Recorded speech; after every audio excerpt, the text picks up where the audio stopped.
Okay, now we've done Pendulum Lab number 2, where we tested whether the length of the string had an effect. And I'm just going to ask ya, did it have an effect?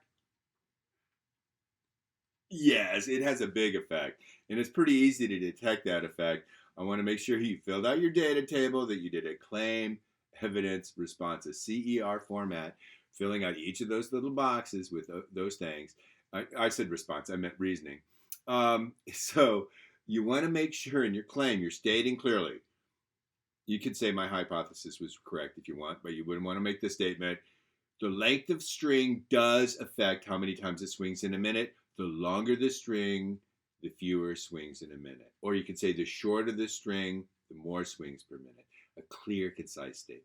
Then you have to cite specific data that you got from your lab. What were some of the numbers? How many swings at the different lengths? Tell it, say it, put it in the answer, in the conclusion. Don't be lazy, just say it. And then reasoning. Where you say, where you explain how that data would go to the lead to that conclusion. Now that might seem redundant. It might seem like you're just stating the obvious. Here's the thing. State the obvious. Okay, just say it.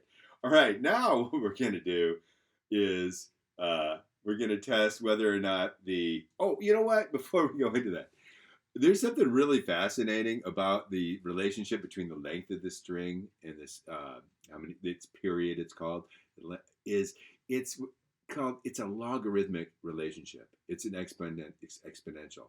If you've ever wondered in math, you had square roots. What are we ever going to do square roots for? The formula that Galileo came up with to describe the periodicity, it's called, how it's periodical, it repeats like that, where it oscillates. It's a square root. The formula is a square root, right? And so if you graph this, all the data, if we got everybody's data points and you put it on a graph, it would look like this, right? Or I guess for you, I'm going backwards. It would go like this, where it would never reach zero, right? And it would never reach infinity. It would curve. Okay, so anyway, that's a logarithmic scale when you get into exponents in math. I'm not going to make you do the formulas, but I want you to know, oh, that's a mathematical thing. And that's one of the ways that Galileo really, he put it as a mathematical formula. Now what we're going to do is test what happens if you change the mass. Okay, and I'll tell you what, in some ways this is the most challenging, and it's also the coolest. You want to try to rig it out. I just have you test it using whatever the pendulum you started with. But then for your second round, you want to be able to compare that using the same length of string, same distance you hold it out. I'm going to let you pick your distance. If we were in the classroom, I'd have protractors and you say how many, 30 degrees out.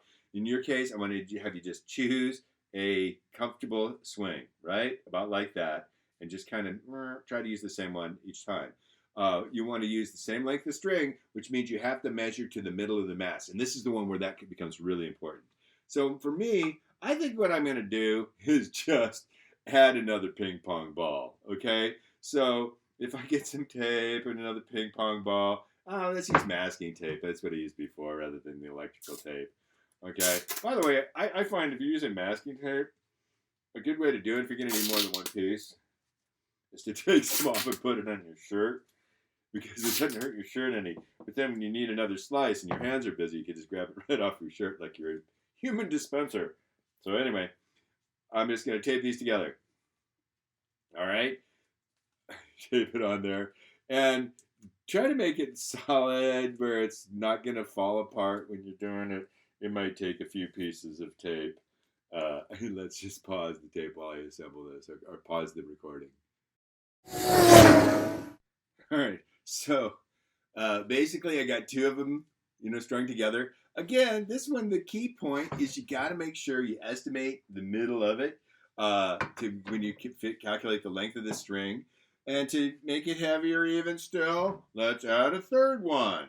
Okay, and so I think you get the idea here. I'm going to let you pick the different weights that you use on yours. If we were in the classroom, I'd have a scale where you'd be measuring how much it weighs. You probably don't at home have a scale that's sensitive enough to measure how many grams or fractions of an ounce your pendulum is. So I'm not going to bother having you quantify the amount of mass it has, right? But I do want you to make sure you know, one, they have three different increments of mass.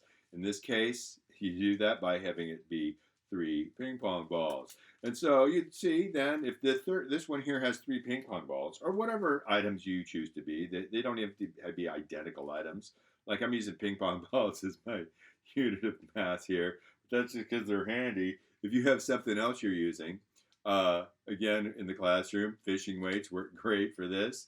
And that's kind of what we do. You can string them on there. But yeah, I made a contraption that's a little bit more massive than what I had before. So here would be my third configuration of a variety of mass. And if it starts being kind of a weird, wonky sort of shape, you got to remember, estimate the middle of the mass, and that's what you call your length of string. And that's really important because if we want to find out if it has an effect, we have to have controlled variables. That would be, you want to make sure you're swinging it about the same distance. Now, we've already determined that that doesn't have an effect. So, just estimate a nice, easy swing for the same for each time. But we have determined that the length of the string has a major impact. And so if you aren't being really careful to make sure each time you test the mass, it has the same length of string, your data is going to be all off because that will have a big effect. So it's got to be when you reattach it, make sure you reattach it where you're carefully measuring to the center of the mass, and that will give you an accurate set of data. Okay, now this one is, in my opinion, the coolest of the bunch. So pay attention. If you start going, wow, that's weird, try adding another weight. If you want to do some more, that would be fine with me.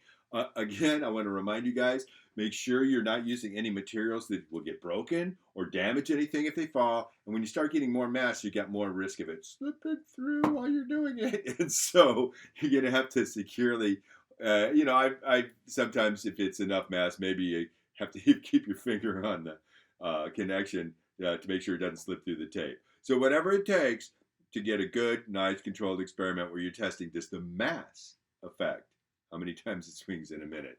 And this, like I said, is where it starts to really get interesting. Okay, do it, and I'll see you next time.